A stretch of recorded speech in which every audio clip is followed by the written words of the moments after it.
what is an NFT? Very, very briefly, you have to get your mind around the notion of assets which are tangible or intangible and fungible or not fungible. On the right, you have tangible, i.e. things you can pick up. And on the left, you have intangible. And within each of those, you've got fungible and not fungible.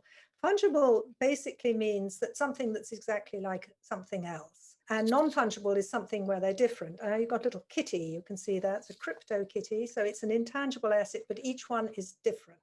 One of the problems that with intangible things, it's something that lives on the internet. And in the case of non-fungible tokens, NFT, this token, which is a code, actually represents an artwork that is a digital artwork. So it's on the internet, it lives on the internet.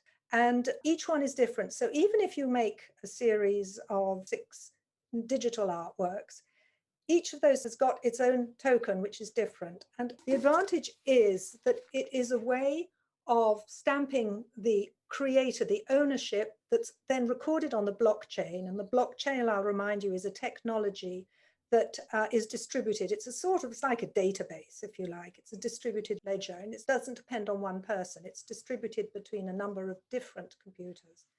So NFTs, non-fungible tokens, represent art that has been made for the internet. Now, you could print out a picture of it and hang it up if you wanted, but you don't have to because it lives on your screen.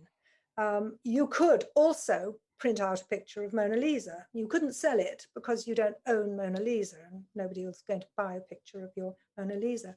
Whereas with a non-fungible token, you can actually trade in those digital artworks because the non-fungible token represents the ownership, who owns it. And there is, even for artists, a great advantage is that if it's traded again, not the first sale, but on resale, the artist gets a small cut. So that's a good side of it.